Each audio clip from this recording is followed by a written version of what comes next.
Just turn around and leave me.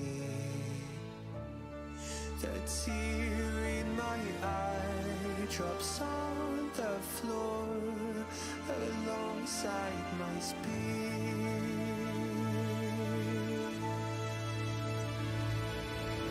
My knees are drenching in the blood I spill just to get in. When I look around me, everything I had went up in flames. My lonely way.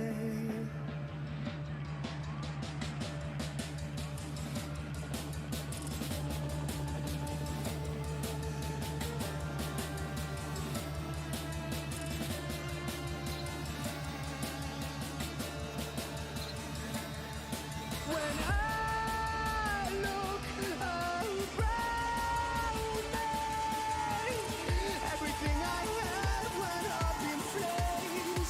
My lonely way.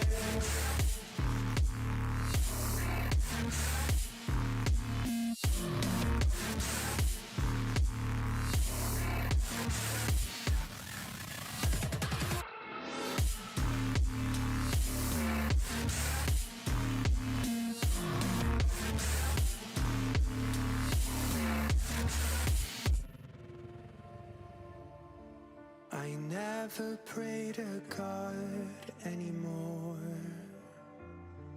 I'd rather no one hurt me. Redemption, I have waited for you to come and drown all my sin.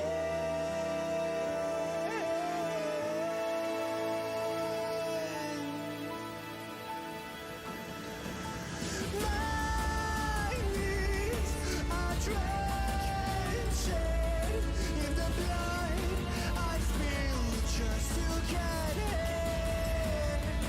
When I look around me, everything I had went up in flames.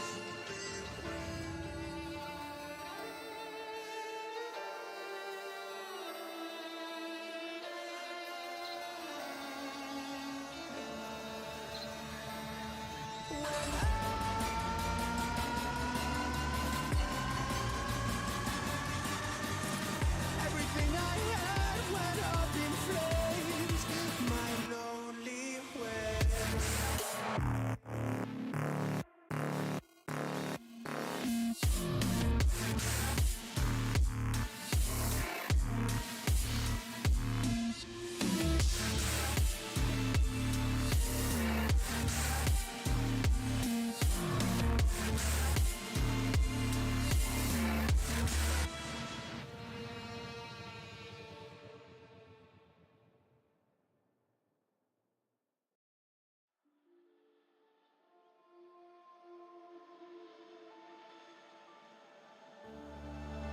I don't wanna fight anymore.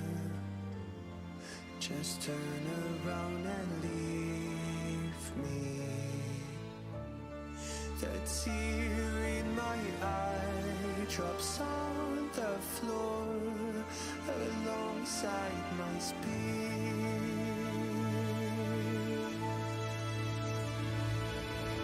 My knees are drenching in the blood I spill just to get in.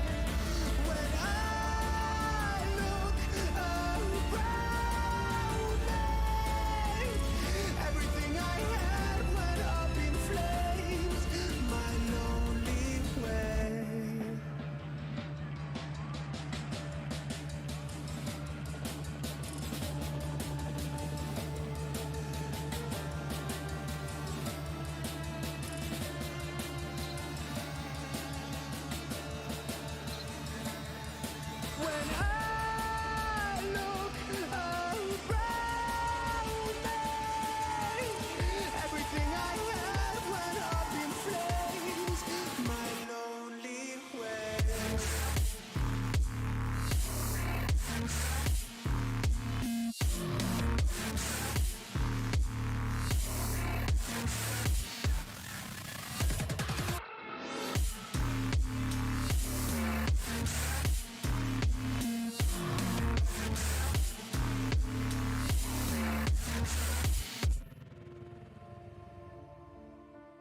never pray to God anymore.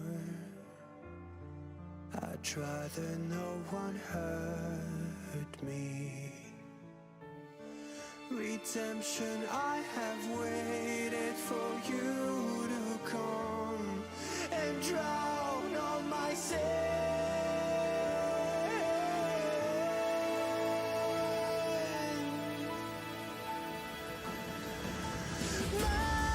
My knees are drenching in the blood I spill just to get in. When I look around me, everything I had went up in flames.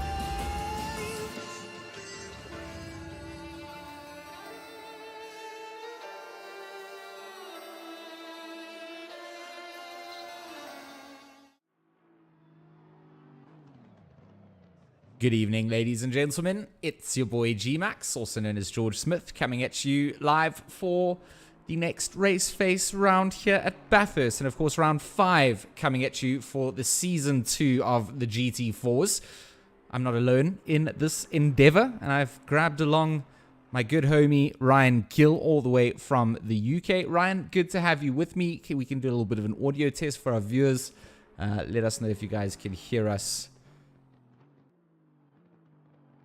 I am doing well, George. Thank you very much for asking. We've flown all the way from my home country of the United Kingdom, from Silverstone, all the way over here to Bathurst.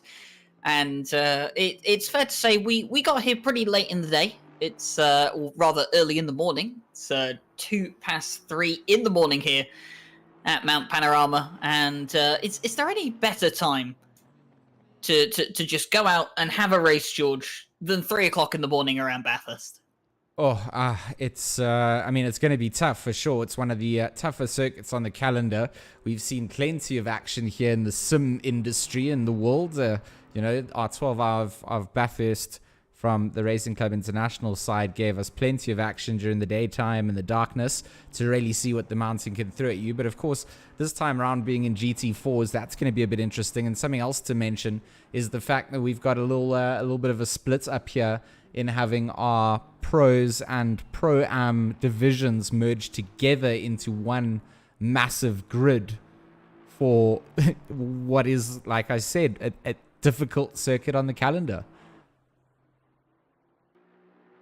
Yeah, it is. I mean, Mount Panorama, Bathurst, whichever name you want to call it by, it is probably...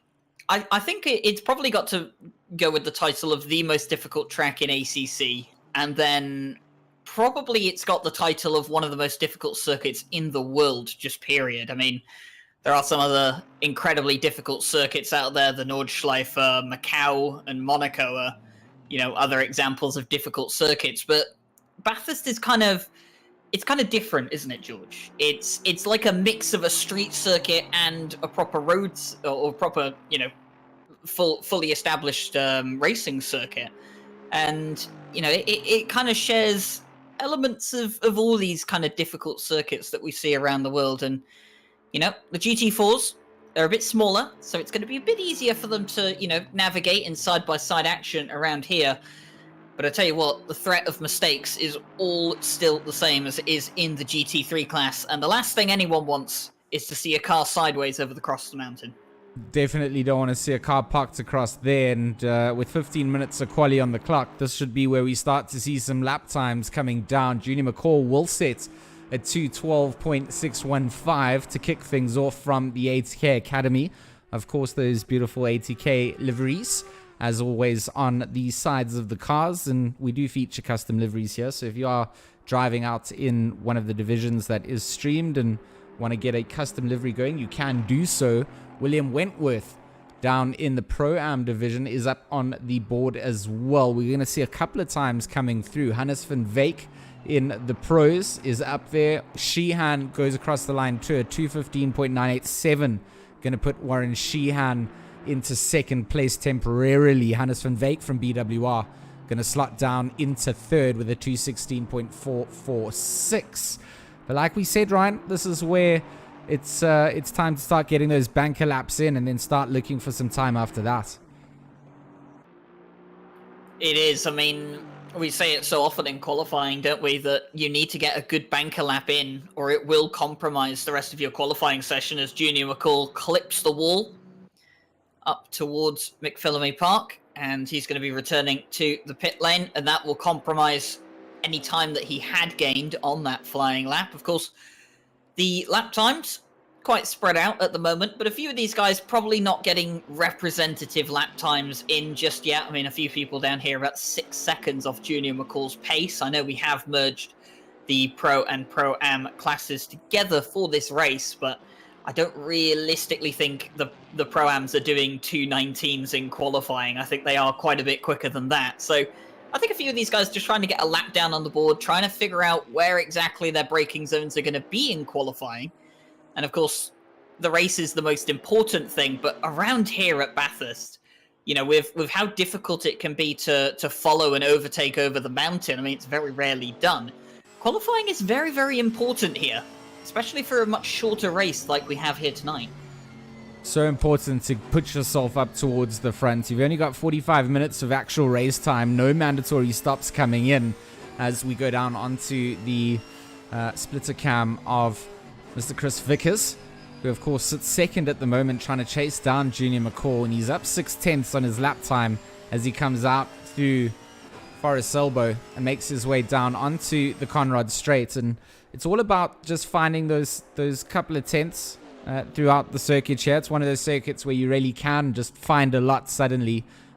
Change up one line, change up a bit of a braking marker, carry some more speed through, ease off the brakes a little bit more than what you're putting on, and suddenly you just find all the time that you want to find. And that's what all the guys at the top of the order are doing. So Chris Vickers at second up now.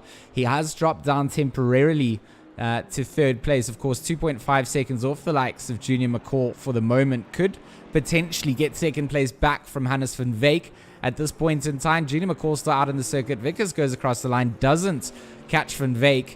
Does better his time with a 2:14.127. But that's not going to quite be enough. And now Chris Vickers last week, oh, what a race for him, Ryan. I mean, the fact that Morgan and Charles kept themselves entertained meant that he had an easy race coming through. And, you know, that's something that we also can just mention out here, is that we don't have Charles and Morgan McCall joining us for this evening. They serve out their bans for their conduct on the track due to last week's racing, and that means that the whole championship towards the front is then opened back up again. So missing out on races, the same as not being able to come into a race. And yeah, so this is where the drivers that are here at the mountain need to capitalize, and I think it's a good round to be able to do so. If someone has a bad race, it can just go from bad to worse, and with only 45 minutes, Ryan, I mean, not a lot of room to really play with after that. No, not really. And you know, you mentioned the championship, and obviously how Morgan McCall and Charles Wilkin being absent because of those bans can affect the championship. I mean, looking at the list of drivers that we have here tonight, no Arno Visahi, no Morgan McCall, and no Charles Wilkin. That means that Mark van Rensburg is third in the championship at the moment. He sits in the prime position, doesn't he, to take the championship lead coming out of this round. And of course, Junior McCall will be trying his best to make sure that that doesn't happen. But look at Hannes van Veek up towards the top. He's on the front row of the grid, just 39 thousandths of a second behind the likes of Junior McCall in qualifying. He currently sits fifth in the championship, and what a great race he could have tonight if he can keep himself up into that top three come the end of the race. He could score some really, really good points tonight. So I think, like you said, George, some key drivers missing from these next two races. And, you know, it really can tip the championship battle on its head. Well, looking at Mark van Rensburg, the driver who is most suited to benefit off of this the shuffle up of the big drivers not being here, the leaders of the championship. And, you know, at the same time, we haven't really been familiarized with the drivers that are out in the Pro-Am side of things. So in terms of who to keep an eye on there, Fraser Cooper leads Pro-Am ahead of Shavesh Bashun in second place, and then Chris Budnick sits in third place. So those are all drivers that we would like to keep an eye out on for looking into the Pro-Am side of things. And, you know, Ryan, it's new to us having the Pro-Ams joining us. It's cool to have them for sure. I think it's going to add a little element of a difference to the race. The Pro Tier so far, 4 rounds in, used to having a slightly smaller grid and potentially drivers that are more on pace with where they sit, not to take anything away from the Pro-Am division. But yeah, you might find yourself in a bit of traffic in the wrong place. If you do have a mistake and have to wait to get back on, you're going to have to wait to join a pack of 23 or 24 cars as opposed to your regular 15 that you might be used to. So yeah, I think it's going to be a bit of a mixture up, and it's good to see that the likes of Mark van Rensburg still trying to keep himself up towards the front. Look at Guillaume Mouton. I mean, we've seen that Guillaume's done some great things in the last couple of rounds, and what a great drive coming out for Kai K Racing, especially having him just continuously improving. And it's not an easy, he did slam into the wall there, that's going to invalidate his lap time, but I mean, good to see him putting up big times here in the dark at the mountain. 213.839, so 1.7 off the pace of Junior McCall, but Junior McCall, a talented driver in his own sort of division, and the likes of Mouton getting up towards the front, capitalizing on some of the other Pro Division class drivers, is going to be knocked down again by Van Rensburg. So maybe a bit of a shootout coming down. Van Rensburg is getting closer in terms of those lap times, Ryan. A 213.12 coming up, 212 coming out with 7 minutes 30 left on the clock. That's decent 2 or 3 laps to go. Yeah, they definitely have time to get a few more laps in. And I was just looking on board with Chris Vickers, actually, in the number 79 Camaro. And, you know, obviously interested to see how the Chevys do, as someone who's quite a big fan of this car in the GT4 class. And I was kind of just noticing that he's shifting quite late in the Camaro. It's a car that, you know, kind of leans itself to shifting very early on its rev range. And that's something that Chris Vickers not really taking advantage of. And this kind of leads in quite nicely to the point of Van Veek and Mouton up front with the BMWs. The BMW, very similar kind of car. You know, you don't really want to rev, you know, all the way up to the limiter. You kind of want to find that ideal shift point and get it nailed down. And the BMW, it's a bit of an interesting car. And this is one of the few circuits, George, where the BMW is actually really good. It really does like Mount Panorama. It feels very strange to drive around here. You've always got to be about a gear higher than you believe you should be. But the BMW, it does do very well here, unlike most of the other circuits that we've seen across the first season of the GT4 Championship and this season, in which the BMWs do tend to struggle at quite a lot of circuits. It's a good point. We do seem to struggle to find good talking points about the M4. And we saw it quite dominant at Monza during its Monza stints, and really hasn't shown face from there. So good to see Mouton and Van Veek doing good things for the BMW manufacturer. Maybe a little bit of a talking point about the new BMW badge as well. I'm really not a fan of the way that it's changed in terms of the logo on the timing sheet side of things, as well as the branding inside ACC. I don't know how you feel about it, but to me it just looks sort of strange now.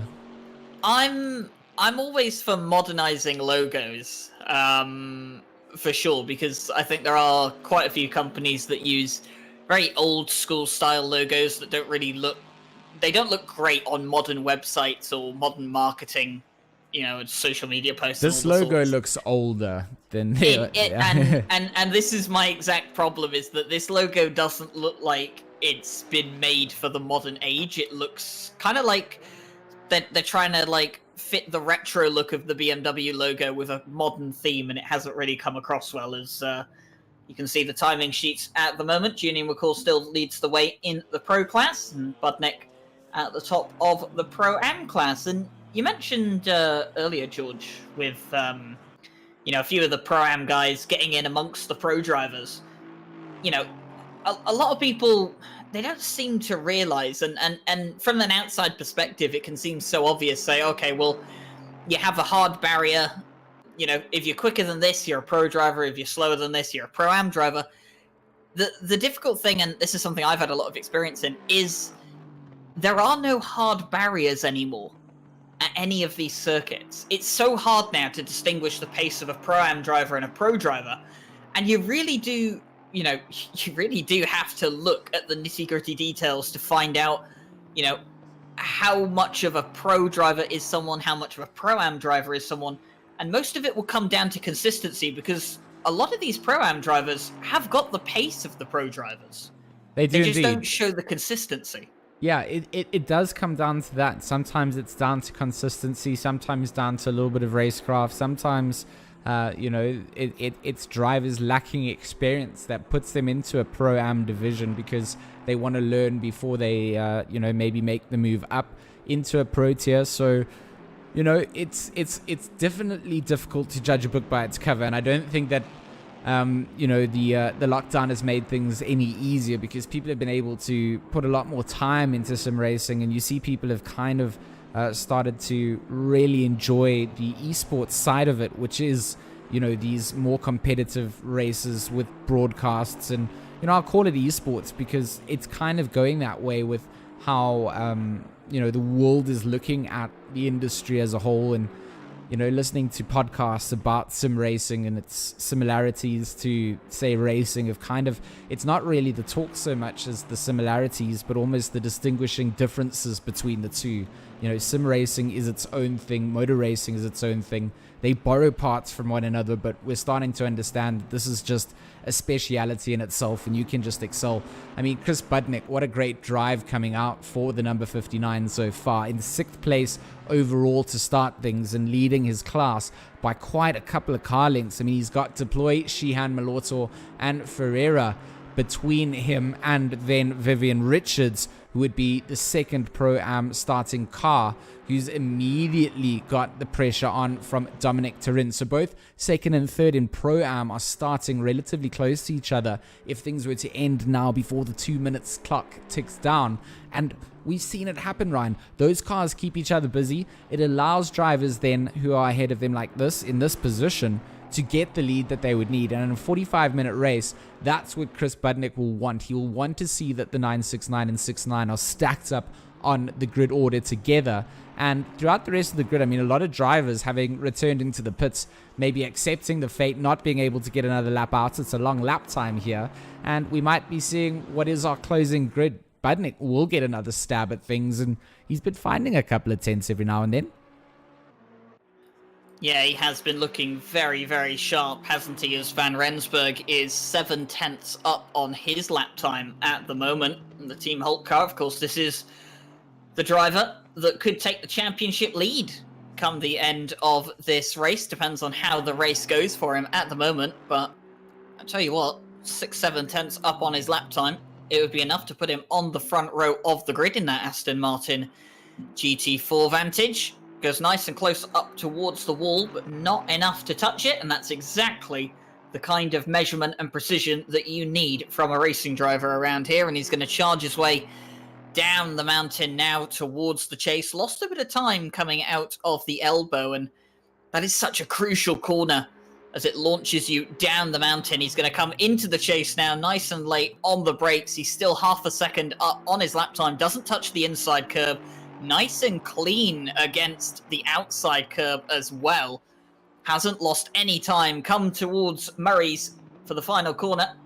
And is Van Rensburg going to move himself up into second on the grid? He's 6 tenths up. He will cross the line, but it won't be enough. He'll equal the lap time set by Hannes van Veek. But because the BMW driver set that lap first, the Aston Martin is set to be third on the grid, unless Mark van Rensburg can use the last lap he will have of this qualifying session to go 1,000th of a second quicker.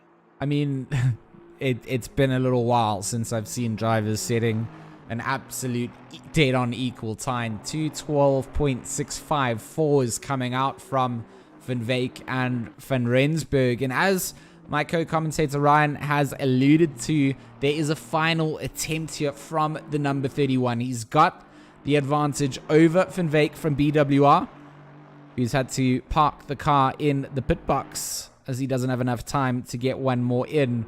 But Mark van Rensburg really has squeezed some laps out here. This will be his 8th lap out at the circuit. And, everybody else not really getting the same number out there. He will get the most qualifying laps in.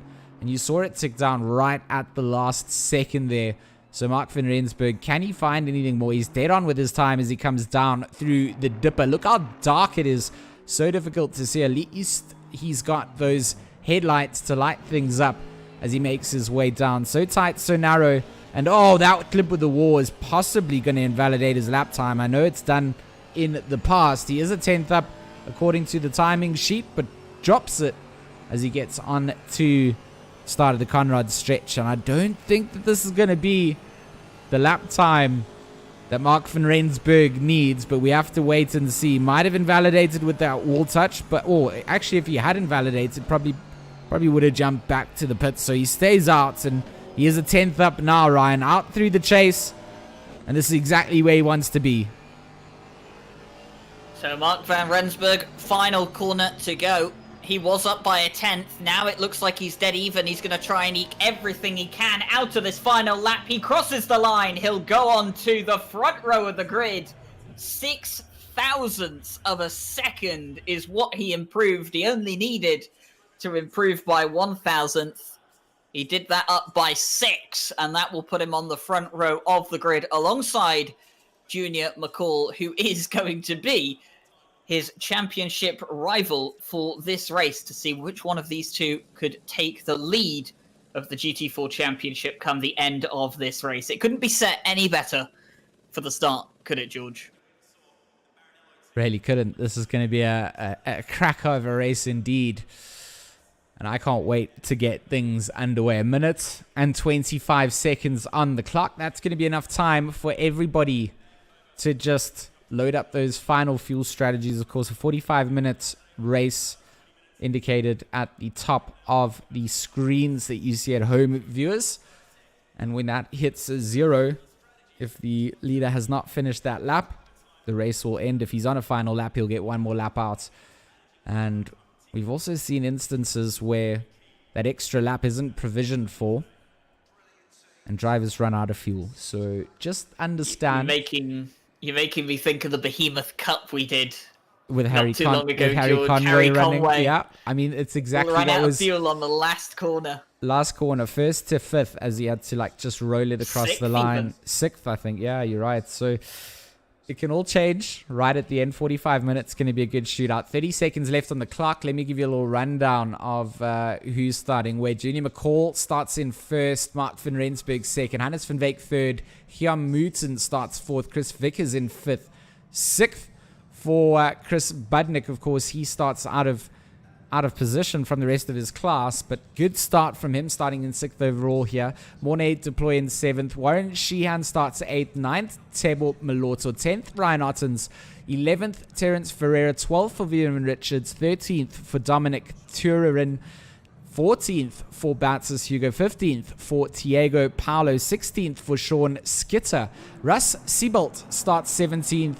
Gary Richardson starts 18th. 19th for Stephen Tablanche. Travis Ferree starts in 20th as we see our cars pulling away to start their formation laps. 21st for Fraser Cooper. 22nd, William Wentworth. Jean-Jay Brits down in 23rd. Ethan Jathro in 24th. Doe Haber in 25th. And Quinton Samuel starts down at the bottom in 26th. So a bit of a mixed grid coming out. Pros and pro-ams all here together. Good old fun in the not sun, because we start at 4 a.m. in the morning. And that lets us get some beautiful nighttime aesthetics with the lighting from ACC. Julie McCall leads us away, and you see the tire weaving has begun. Some warmth generation has needed to start out. Yep, and for anyone who is new to GT4 racing, well, you might think that obviously these guys start with warm tires as they pull off the grid. It's not really the case for the GT4s, and they start with stone cold tires. So of course the warm-up lap so crucial for these GT4 cars. And remember as well, you can see at the top right corner of your screen the weather forecast and temperature out there. Of course, just past 4 in the morning here in New South Wales, Australia, and it is 11 degrees ambient and track temperature. This track is cold. It may be very grippy, but it is very cold, and getting heat into those tires is going to be so difficult. You can see Junior McCall how much he's having to slow down to try and weave as much as he can, try and get as much heat into those tires as possible. And I get the feeling that the first couple of laps are going to be very touch and go in these cars.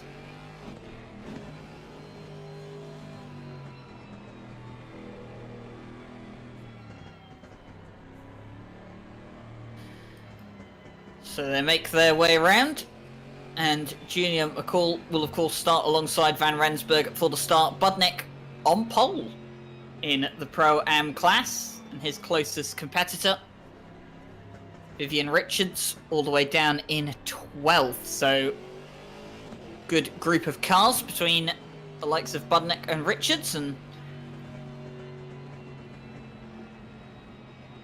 I think he'll definitely be looking to keep it that way. But of course, once the lights go out, anything is possible. It is indeed. Cannot decide a winner from just the start of the qualifying, and I think that's what always makes the GT4s quite fun. Hopefully Junior McCall has a good fight out with the likes of Mark van Rensburg. Haven't been able to really see Junior getting to do too much battling on track, and one of my drivers that I always like to keep an eye out on. So puts the car up towards the front for the ATK Academy, doing them proud, of course, rocking out with their livery. Last couple of minutes of weaving, tire weaving, warmth generation in the tires for the drivers. They're about to kick off round 5 of the round 5 of the Raceface GT4 Season 2. And of course here at Mount Panorama, side by side, they start to set themselves up. And before this race gets underway, I will hand you back over to our resident South African fanboy, Ryan Gill, for the race start. But what a sight it is as they all come under the Liquid Molly Bridge, Ryan. Yep, 2 by 2 as far as the eye can see. 27 GT4s line up here at Mount Panorama. It's 6 past 4 in the morning. We're under the lights here at Bathurst, and we are green for round 5 of the GT4 Championship. Junior McCall gets a good start down towards turn 1, Hell Corner. Charles Wilkin getting out of touch, but there's been a collision at the back as well. A BMW off into the gravel, and I think we've seen an Aston Martin off as well after the first corner. So a few guys getting caught up in a few scuffles. I think that was the 387 of Cooper that got caught at the back, and he's returned to the pit lane immediately. So not a good start for one of the Aston Martins, one of the Pro-Am cars here. But Junior McCall got the perfect start through Hell Corner. Charles Wilkin, bit of a mistake, got caught up and lost some time, but it's the ATK Mercedes that leads the way. Just a reminder, Ryan, that it's actually Charles' Team Hulk teammates in that other green Aston Martin. That's Mark van Rensburg, who got a little bit out of touch, and unfortunately for him, he is going to have to chase down the likes of Junior now, and not going to be in the position that he would have wanted to start this race. Absolutely prime time for Junior to get through. Chris Vickers has also had a good start to keep that Camaro out in 4th place. Mornay Deploy settles back into 5th. Sheehan 5th.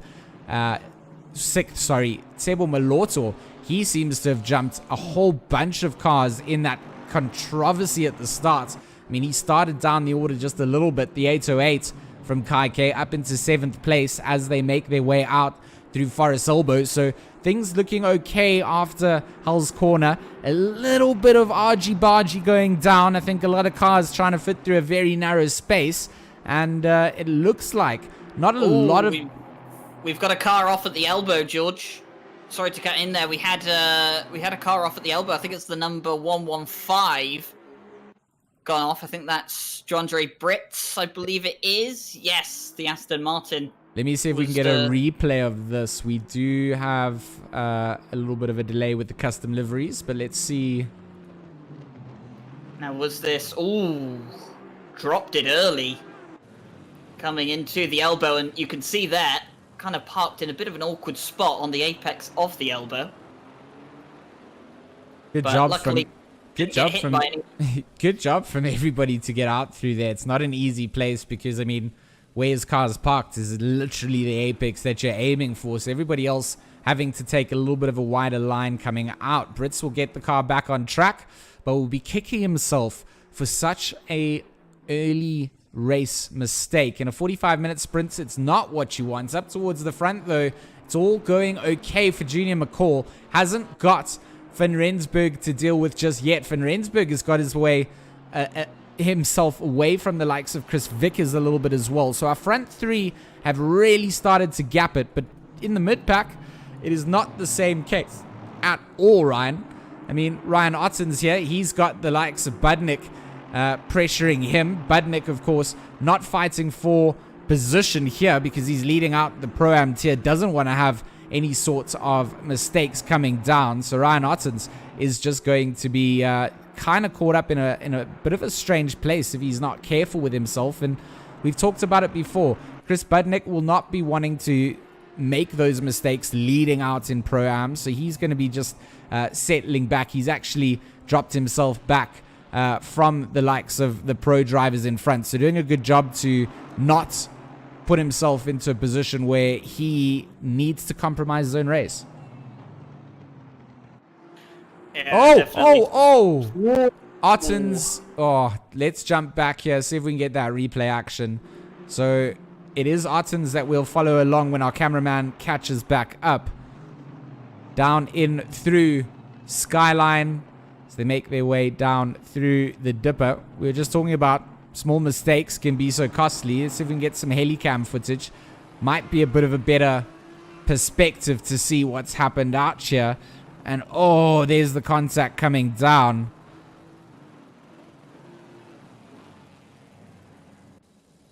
Oh, definitely not what you want to see. And I think one of the cars stranded in the middle of the circuit as well. Left out trying to find something, and like you said, just stranded out there, not finding a place to go. It looks like it will be the end of Otten's race. He will retire out to the pits. Not what we wanted to see. 40 minutes left of racing. 2 drivers have been claimed by the mountain. Plenty of more victims potentially on the cards. Look at that shot of these GT4s making their way out through Hulls. And just behind this, Sean Skitter looks like he's got himself caught up nicely in a good top 10 position.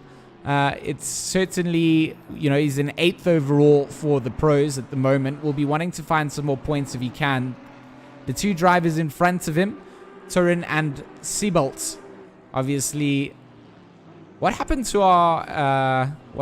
our Pro-Am leader, by the way, was he in contact? It was Budnick. He's now down in 15th. So was he caught in? Must have been caught up in the incident at the elbow. Was he the driver that maybe touched Ottens at all? I mean, I don't recall the car's color due to the darkness obviously being here. I think it was Chris Budnick. Might have been. Apologies for all the confusion, everyone, but it is a bit difficult to see the color of all the cars when everything is so dark around here at Mount Panorama, and the camera angles towards the elbow are not the greatest. I think in the dark. In my mind, we could be corrected and have to correct ourselves next week. But in my mind, I think it was that number 59 Mercedes that was involved with that, and would explain also why he's now down in 15th. But that's allowed the battle between Dominic Turin and Russ Seabolt to now sort of develop. They are a second between one another. They sit in 8th and 9th overall. Oh, in the background, a braking marker has been missed. And luckily, Van Veek making... Spun it around. He's actually spun it around coming out of the chase. Van Veek facing backwards just before the Liquimolly bridge. And I was going to talk about the number 27 BMW. He dropped down to 16th after the first lap. He was one of the BMWs we saw go off at turn 1. I think with some assistance as well. And I was just about to say how good of a recovery he's done, all the way back up into 11th place. But of course now he's dropped down all the way to 22nd after that mistake. So it qualified 3rd, by the way. So day going from bad to worse for the number 27 BMW. Podium could have been on the cards. Not so much anymore. So we get a shot here of Van Veek trying to keep some position out on track, but the number 27 not having the best of days out here mountain climbing, and sometimes it just be that way. It's not the easiest track on the calendar at all, and doing so in the darkness, 4 a.m. in some time. And it is certainly very dark and hard to spot out your braking markers, hard to spot out everything. And then you've got the dancing headlights of every other car on the circuit making things a little bit more difficult. So definitely not good from starting 3rd to find yourself in 20th place. But Van Veek doing the right thing, staying out on circuits and seeing if he can just climb his way back up through the order. Knows that he's got the pace, so the cars in front of him will be, cars that he can catch. Didn't seem to make a contact with the wall. It was all just, playing in the sandpit and spinning it around.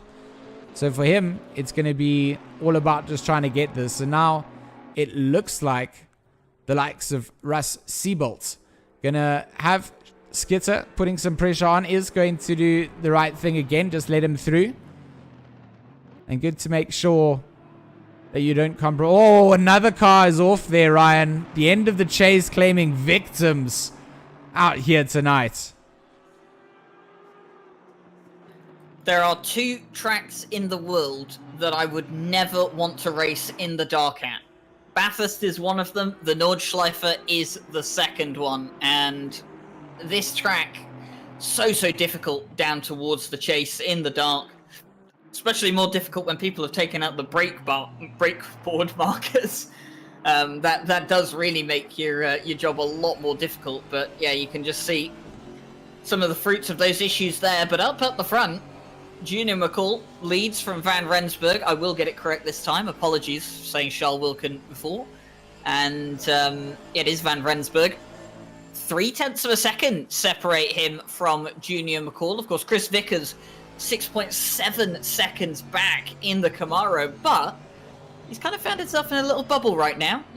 Got a gap in front, a gap behind, and that's kind of what you'd like to have here at Bathurst. You kind of just want to be on your own. You don't really want people in front of you compromising your entry and exit to a corner. You don't want someone right on the back of you pressuring you into a mistake. You just kind of want to find yourself in a little bubble, get consistent lap times down, and the rest will come on its own. But that's not the case for Junior McCall out in front, because he's got Van Rensburg right on his tail. He does have him right on his tail and cannot afford to make a slip up. Has to be oh so careful every step that he goes, and it's not going to be an easy person to keep away as Mark Van Rensburg. We saw him struggling a little bit during qualifying, but now he's really starting to up his pace. He's starting to put some pressure on. He had a massive gap to catch up to Junior. Junior had the start of his life, and it's definitely starting to peel away at the moment. Junior McCall doing a good job at just, finding the rhythm that he needs to. Bathurst is a track that if you don't leave that inside line open. You're forcing someone to go around the outside, which is always a narrow line, compromises speed. You're always going to be careful of the outside wall. And a great exit out of Hulls is going to allow the AMG to roar itself ahead of that number 31 Aston Martin from the Team Hulk team. And nice little battle coming out again. We saw this last week at Silverstone. Sadly, didn't have the race that we wanted to see between the drivers from those two teams. And this time around, we get treated to almost a second round. We've got Junior McCall versus Mark van Rensburg. And Junior doing such a good job at the moment. I've been very impressed with his development in sim racing as a whole. 12 years old and just making waves. He's become quicker. He's got more consistent. He seems to handle pressure a lot better as well. Doesn't seem to make too many mistakes. And that's what really goes down onto the checklist of making up a great racing driver. So I think that Junior doing a great job, not just for his age, but relative to where he stands in the sim racing scene.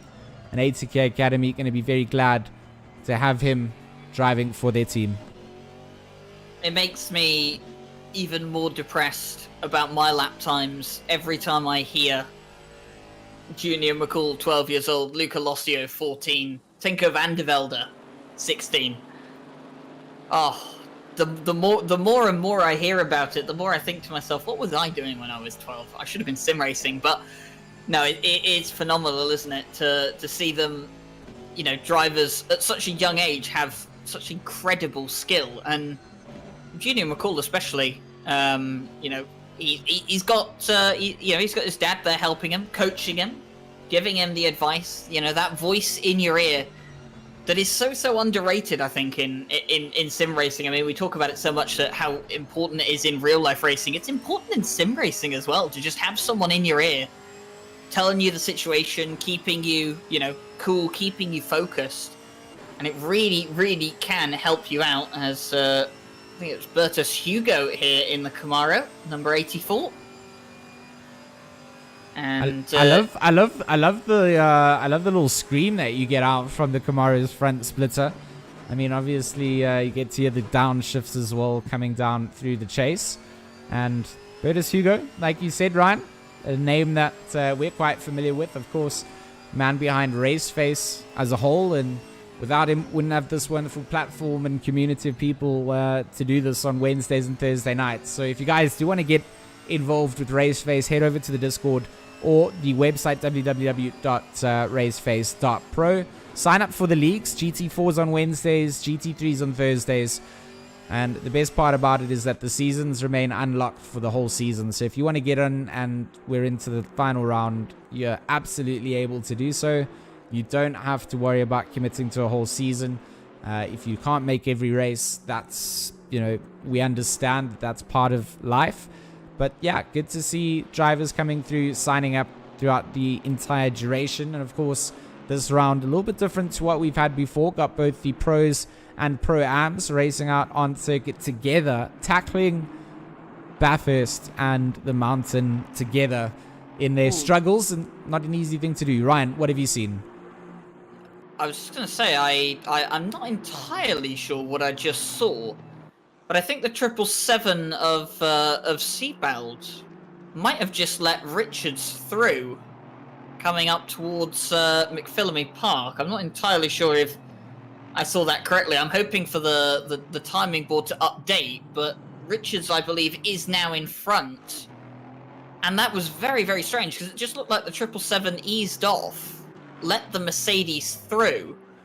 And that's for the lead of Pro-Am, so I'm curious to see what the reason behind that would be. It's in a longer stint race, you can kind of understand maybe not wanting to have someone hounding up behind you for the entire duration of the race and kind of wanting to have your rhythm. But in these 45-minute sprints, maybe thinking that perhaps there was a pro tier car that was on his MFD, and that maybe... And it is Richards that's gone through. It is. Richards did get the position back. So maybe getting a little bit confused with the number 92 to Blanche on the timing sheet, or You know, something's got... Oh, the number... Is that the number 222 that was parked on the side of the... That's Terence Ferreira. It is. Terence Ferreira going to have a retirement coming down into Murray's, and that's not going to be a place... Sheehan had just returned to the pit a moment ago, I'd noticed. He was running up towards 7th place. Warren Sheehan was quite high up the order. He's now down in 20th in the pit lane. The mountain is claiming victims, Ryan. We predicted that this might be the case. Yeah, I mean, this circuit, even in GT4 cars, doesn't really matter. What car you drive around here, what car you race around here, this is a difficult circuit. Look what Jimmy McCall has managed to do in the course of us going and catching up with the rest of the pack. He's managed to put himself into a nice little 3-second bubble away from the likes of Mark Van Rensburg. So his brother Morgan McCall in the chat, showing him some support, and that support working out. 3.3 seconds the last update coming through. Number 144 ATK Academy Mercedes flying out here tonight. A mistake though, because Van Rensburg's previous lap was 2 seconds slower than his best, so I'm fairly sure that was a mistake from Van Rensburg. He's 5 tenths slower on his lap. I have no doubt that sort of gap came down from the mistake, but you know, that's where you got to understand that when cars get close to you, you've got a responsibility to you know, not make it easy for them to follow you through. And again, if they get distracted just for a split second, you brake a little bit different, yeah, can just throw you off entirely. So I think Junior doing a good job. Mark Van Rensburg, he's now only got 26 minutes to catch up and make the overtake. We've only seen him catch up so far, never seen him go alongside, get a nose anywhere near looking like he can pass. So for Mark, it's going to definitely be a difficult race for him to close out if he wants to get the win here tonight. And we talked about it right at the start of quali. If there's a race that you want to get a win, it's this one here, with so many of the top drivers from the championship missing from the round. Means that it's all up for grabs. And you've seen the mistakes being made from drivers running up towards the front of the order, retiring themselves out of the race in some cases. And for others, just putting themselves into a new position to try and chase down. So proud to see the likes of Vivian Richards leading this race at the moment. The fact that Seabolt gave him that position doesn't matter. The fact that Vivian Richards leads out the Pro-Am tier, with Seabolt in second in that 777, of course, the likes of... he's made his way all the way... Budnick's made his way all the way back up to 3rd place in Pro-Am. So after that mistake early on, where we kind of theorized that he might have got tangled up with Ryan Ottens coming out through Faris Elbow, he's managed to get himself back into the podium points in Pro-Am run. He has, but I tell you who's had an even more impressive race so far, George. And that is Hansi Myberg, I believe is how you say that one. You can correct me if I'm wrong. 16th place at the moment, that McLaren. Started right at the back of the grid, 27th. So 11 places gained for the McLaren so far. Finds himself 1.9 seconds off of Gerber. So not doing bad so far. And of course, in class, I think that's 7th place. So doing pretty well in the McLaren. And like you said, Budnick doing well to recover from that mistake he had into the elbow, or should we say the lunge he had into the elbow that, of course, caused him to drop all those positions. And Bertus Hugo, only about half a second behind Budnick, though, so Bertus could definitely fight for a podium position here with the AMG. We might get German versus American manufacturer on the Australian mountain. How much more international can you get with that battle? You really couldn't, and this one's also starting to brew up as well. Gerber, Myberg, and Wentworth all on the Conrad straight, all for position as well. That would be a nice little manufacturer battle itself. So the BMW of Gerber leads over Myberg, and then Wentworth in that 555 Camaro. and a little lonely McLizzy in the mix of things as well. The McLizzy, also known as the McLaren, but obviously blinged up by me because I started to actually drive it. And that's a big change in ACC, as you guys all know. I'm a big Porsche fan, but been driving the McLaren and thoroughly enjoying the 720S. So yet to jump into the GT4, but you heard it here first. I've branched out. I drove the McLaren and I liked it. When can we get you in a Lamborghini? When is that possible? I'm going through a tunnel. You broke up. Sorry. So as George Smith attempts to dodge my question, something I did just notice is Budnick made a mistake into the chase, and that's allowed Bertus Hugo through George. So Bertus into the podium positions in the Pro-Am class, and he's got Hannes van Veek behind him now, coming into Skyline. And Bertus not really going to trouble the BMW too much because, well, one, the BMW is in a different class, and I'm pretty sure he knows who is the quicker driver, and there's not really any point, having a big battle with someone who isn't really in your class and, is significantly quicker than you as well. So Bertus Hugo does the sensible thing and lets the BMW go, and will carry on with his day. But third place at the moment. Do you think, we're halfway into the race, as was just indicated a moment ago. Do you think maybe?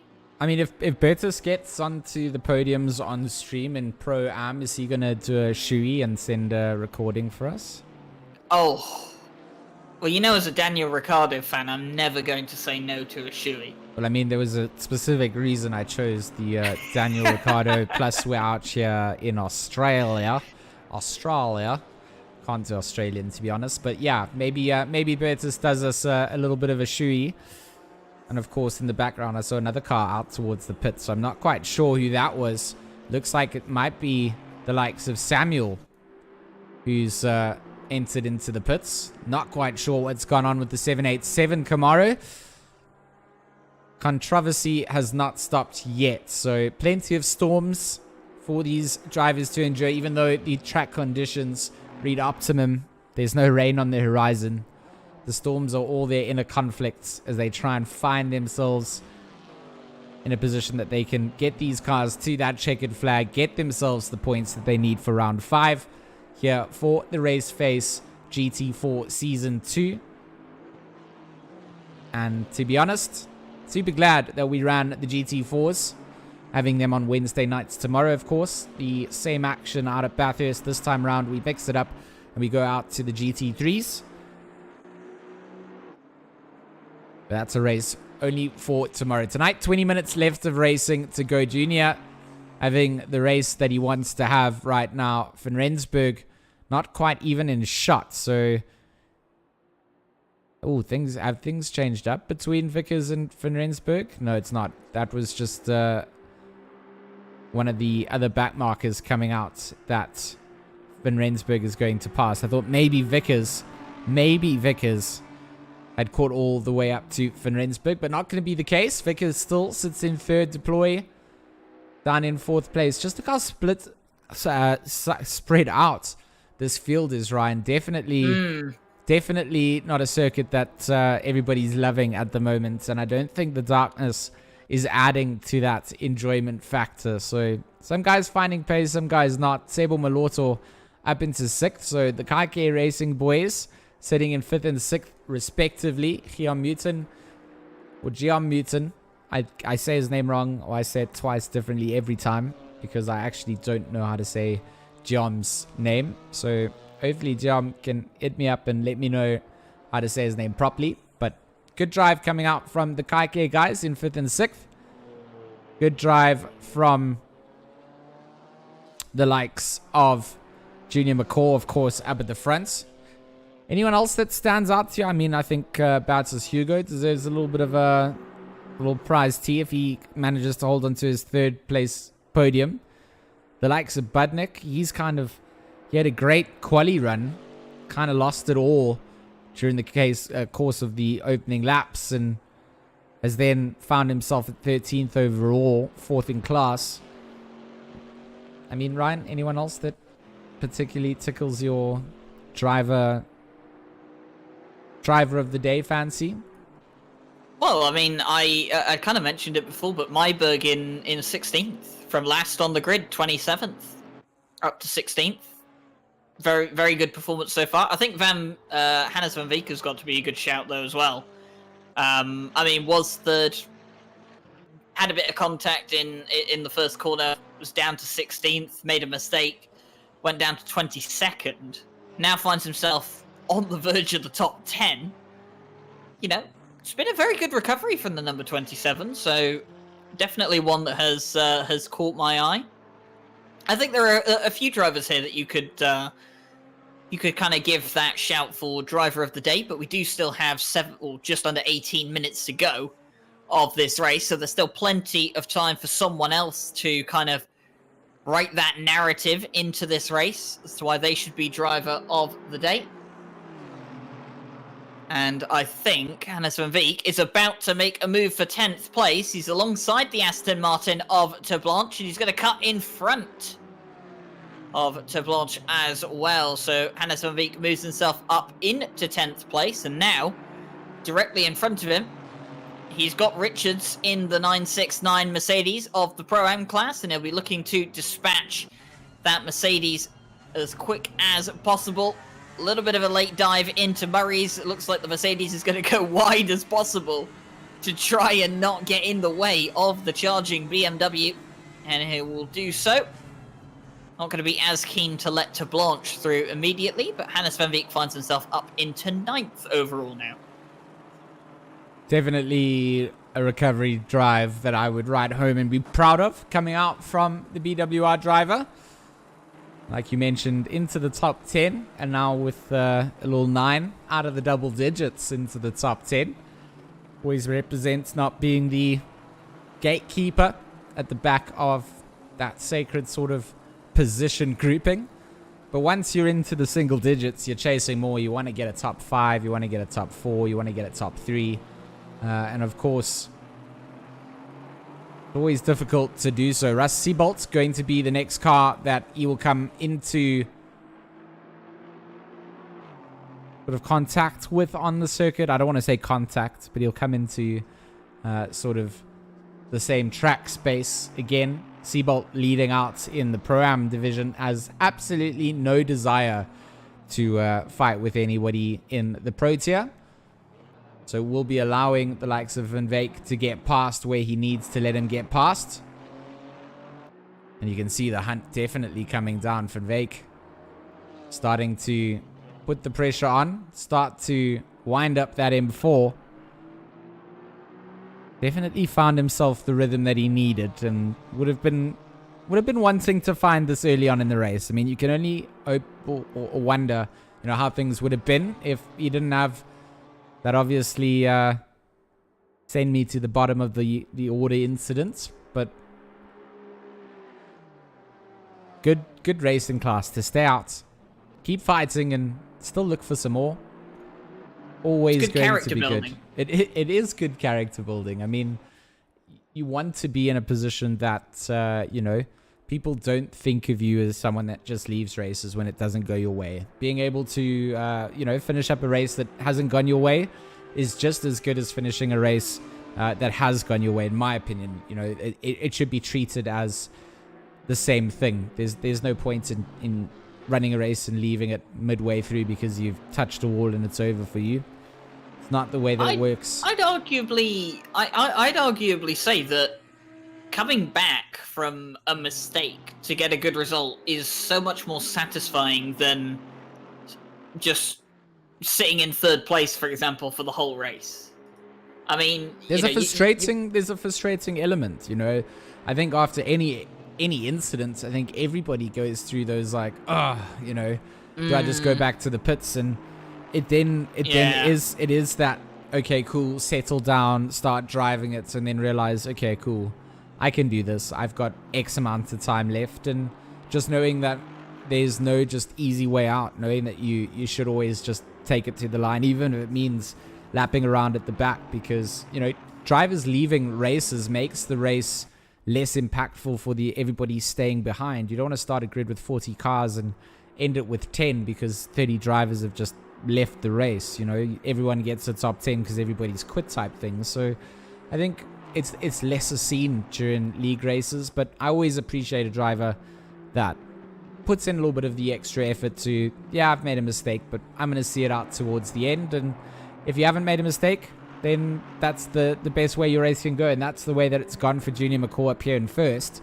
But for everybody else, it's not always going to be the same situation. And you just have to adapt to it. Like, it can never be a situation where everything goes your way, I feel. Yes, everything feels like it's gone your way when you win races, but there's probably something that niggles at the back of your mind that you could have changed up. And the scenery that we're seeing up here is just intense coming towards the top of the mountain. And it just plateaus out for just a second before things drop away down through Skyline. Probably my favorite part is the descent down. I think the ascent scares me. The descent also scares me, but I love it a little bit more. I feel like I can see more coming down the mountain. I'm not sure if that makes any sense, but you know, when you have a bit of a vantage point up towards the top, that's how I feel looking down. I personally think my favourite part of the track is from McPhillamy Park all the way to the elbow.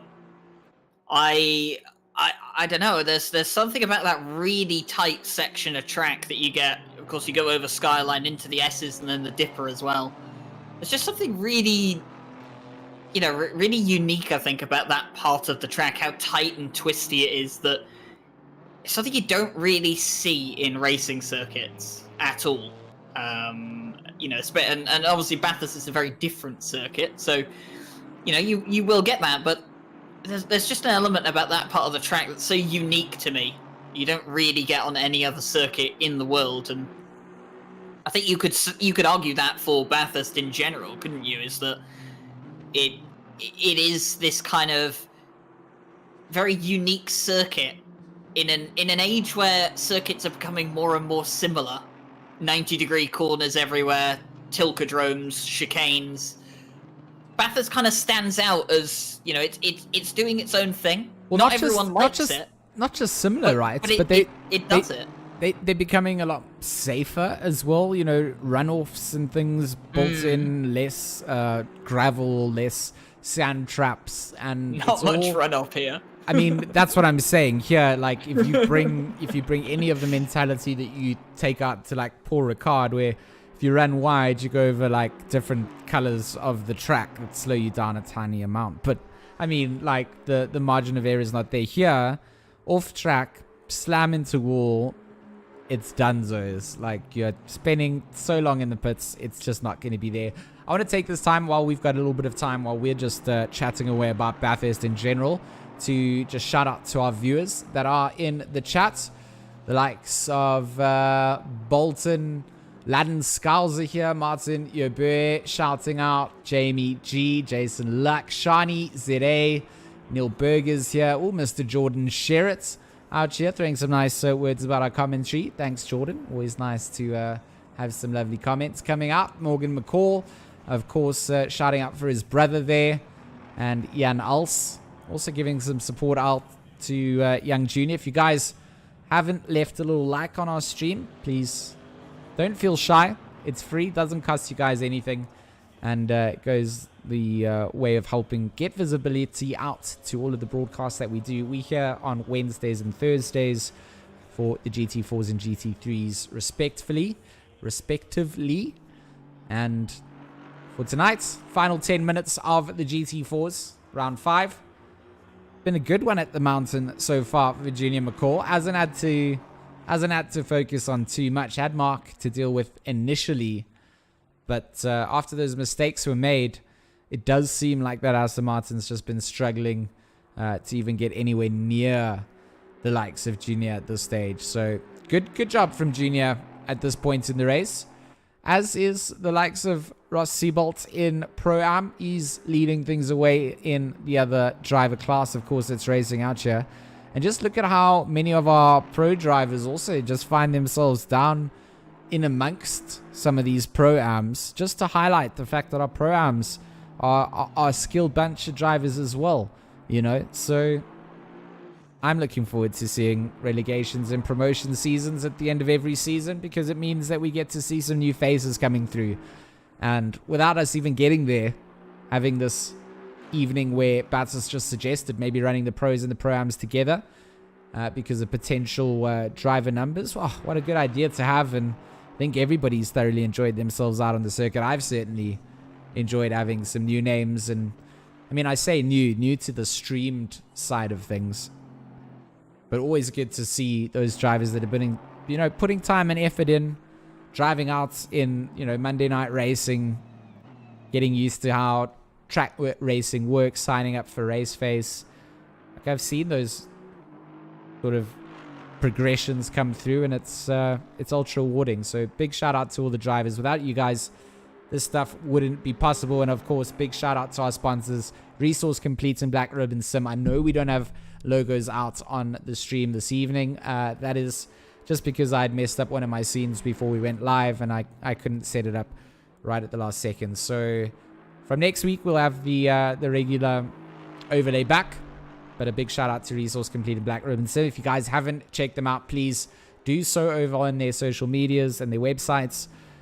Supporting the sponsors supports us, and letting them know that you've seen what they're doing, tagging them in your tweets, tagging them in your social posts. It's all the way that we help and grow sim racing together. Yeah, and the point I think you made about, having the Pro-Am drivers in here, getting to see them more on the stream side of things, I think there's a mentality that I think a few people need to get rid of in sim racing. And one of those mentalities is that there's nothing wrong with being slower. There's nothing wrong with being a silver driver, a Pro-Am driver, an Am driver, a rookie, and this is something that you and I have talked about at length, in a couple of different scenarios, George, is that, it's okay to be silver, it's okay to be Pro-Am. I mean, you and I, for example, we're prime examples, aren't we? We are definitely not pro drivers. We very much sit on the Pro-Am silver side of things, and whilst we both probably think it'd be nice to be quicker, we don't think any less of ourselves through being any slower. I joked about being depressed about my pace when I see Junior McCall, but on the side of joking things, people need to be more open to, seeing Pro-Am and silver drivers and even Am drivers on stream more, because the reality of the situation is they love sim racing just as much as the pros do, and in some cases, arguably even more. And, when you think of the general sim racing community, the aliens don't make up the majority of the community. No, they don't. The majority of the community is the silvers, the Ams, the rookies. These are the people that make up the core of the community, and I think it's good that we can show those people off on stream more, because they make sim racing what sim racing is. For sure, it's not always just about the top tier guys. I think there's a time and a place where those kind of people get highlighted and get their features, and I think during the league side, I think that gets highlighted in itself with the results that they post. But I think it's the progression, it's seeing those guys coming out and giving it a stab from maybe another traditional esport, and having a look at what it's like doing the sim racing side. I think your point of us being not in the pro tier, sure, 100% not afraid to admit it at all. I get pretty much my kicks out of doing commentary these days, and I've got a privileged spot of being able to manage a sim racing team with some talented drivers. And for me, White Rabbit Gaming is grown as a sim racing team, and seeing drivers progress through there. Again, it's all progression, it's all what it's all about. And I love spending time here with the viewers, bringing them the racing and showcasing what we've been growing inside our little bubble for what has felt like a very long time, but really hasn't been a long time compared to a lot of the other more established esports that get broadcasted in the world. So for me, very cool to ride a wave that I thoroughly enjoy, and Different strokes for different strokes for different folks. I still enjoy driving. I get a big kick out of what sim racing gives me, but at the same time, being able to broadcast on races like this, that's what helps me get my relaxation points. Well, just over 3 minutes of this race remain. And it is still Junior McCall that leads the way. Van Rensburg in second and Chris Vickers in third. There'll be another podium for Vickers as things stand at the moment. And of course, another podium for Van Rensburg. Junior McCall didn't have the greatest race out at Silverstone, did he? Got involved in a couple of incidents. And he'll be looking to obviously redeem, that poor result that he did have at Silverstone here with a win. And I'm going to be very, very interested, George, to see what the championship standings are like come next week. And also we're on the topic of, next week and championship standings. What is going to be round 6 of the GT4 championship, George? I'm assuming you know above everyone else. I should know what round 6 is going to be, but I don't, because it's in a Google Calendar, and at this point it does everything for me. But I'll give us that when we get to the end of the stream for sure. I'll make sure that I've caught up to see where we're going to. There's only 8 rounds as far as I remember in the season. Are there 8 rounds? No, I'm not sure. Maybe we even have 10 rounds. I hope you do know where we're going, because we've got to book the flights. We do have to book them, but we don't have to book them tonight. So I don't want to end up at Brands Hatch if we're not going to be there. I don't want to go to Brands Hatch even if we do have to go there, to be honest. So Junior, what a drive coming out for him. Not often that he gets to really get the limelight shined out on him. His older brother Morgan does really well all the time, and unfortunately he doesn't always get to feature, but this time around he is going to get that feature, and our wonderful chats has given us the answers that we're looking for. We are going to Paul Ricard, so from the place of 0 space for runoff to the place of infinite space for runoff, Paul Ricard will be our next week's track. And for a lot of drivers, not their favorite racing track, one of my favorite for racing, or for broadcasting, because I know that you can fit 5 GT3 cars down the main straights, and you could probably do 6 GT4s, although I've yet to test it. Bego has also confirmed it's 6 rounds for the GT4 championship. So I was pretty close. I said 8, and then I said 10, and it's actually 6. You kept increasing the number. Sometimes you add the wrong formula to your equation and you go up instead of down, and that's where we ended up. But final lap for Junior McCall. We'll stay on board with him because he really has had a bit of what I would like to call a dominant victory. And he will go round through Hull's Corner for the final time on a pace lap, excluding what he'll do when he cools down. Brian, do you want to take us for an onboard for this final lap here? We can do indeed. So on board with Junior McCall in the 144 up towards Quarry. Nice and early on the power, doesn't go too wide on the exit, and now he comes up towards the cutting, one of the favourite corners of mine on this circuit. Fantastic camera views that you get around here, and now he'll make his way up towards Griffin's Mount and then Reed Park. You've got to be so committed on the inside to the start of this sequence. Then you come up through Solomon Park.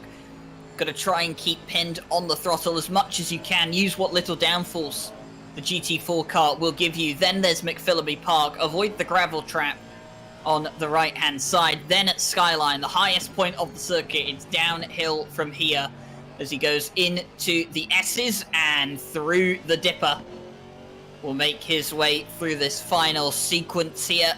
And then out to the elbow. Critical to get a good exit and a good launch onto the Conrod Straight as one of the back markers moves out of the way, and Junior McCall gives a little flash of the lights just to say thank you very much.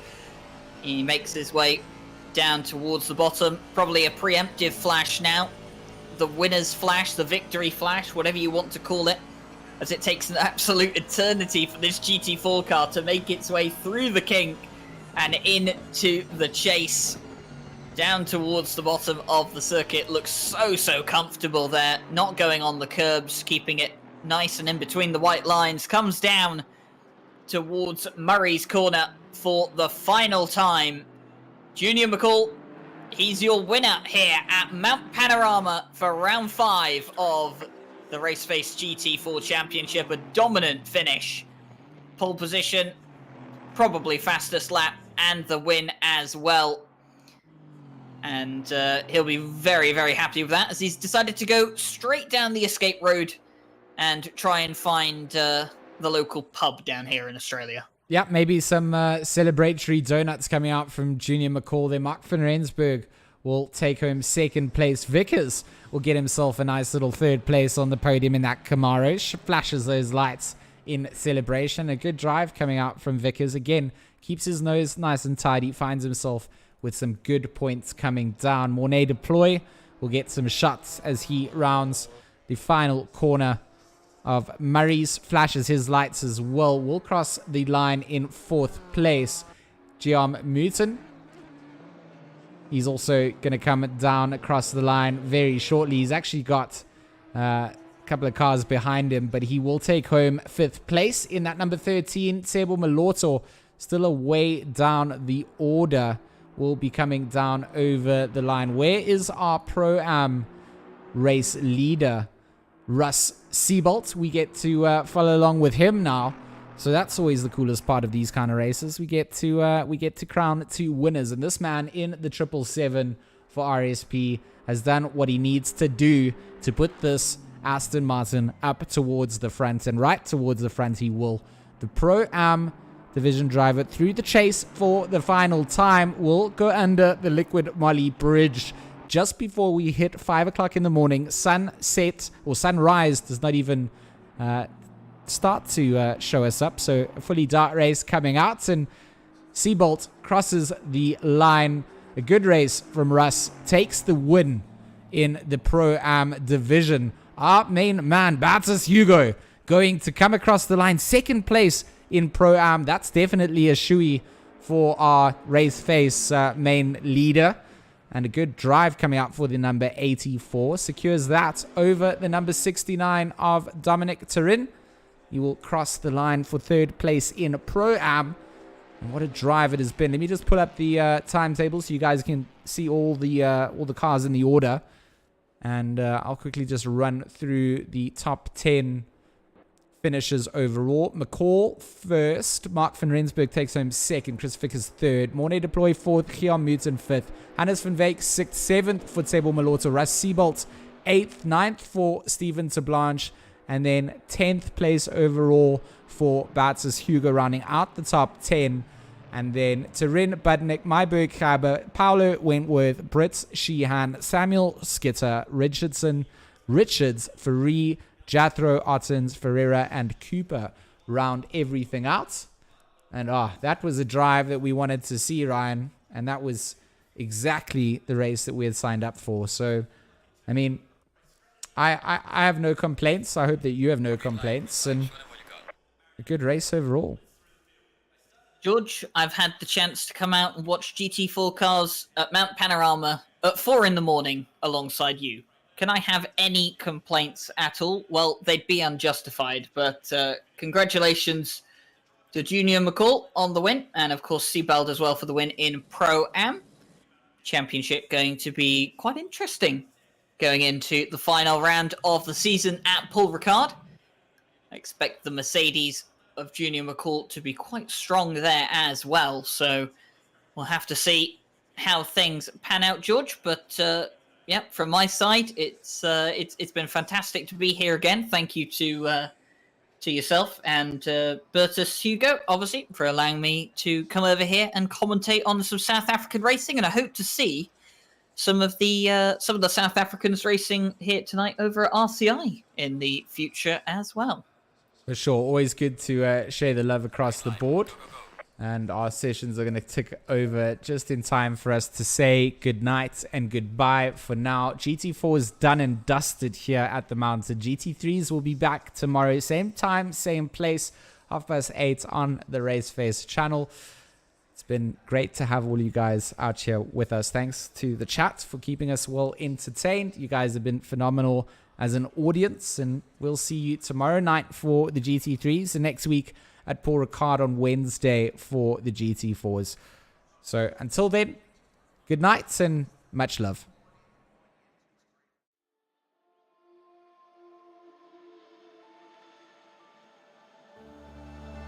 I don't wanna fight anymore. Just turn around and leave me. The tear in my eye drops on the floor alongside my speed.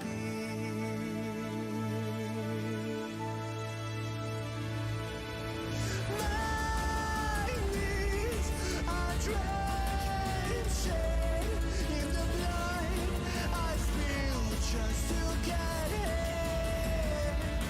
When I look around me, everything I had went up in flames. My lonely way.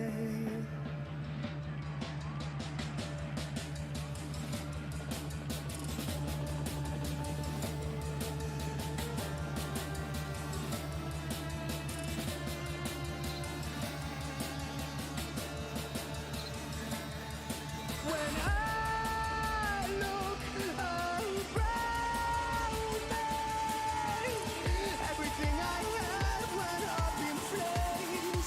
My lonely way.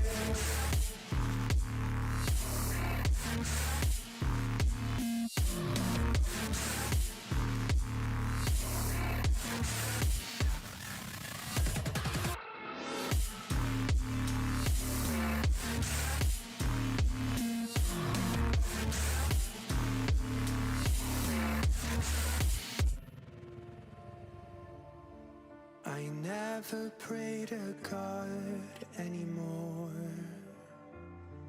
I'd rather no one hurt me. Redemption, I have waited for you to come and drown all my sins.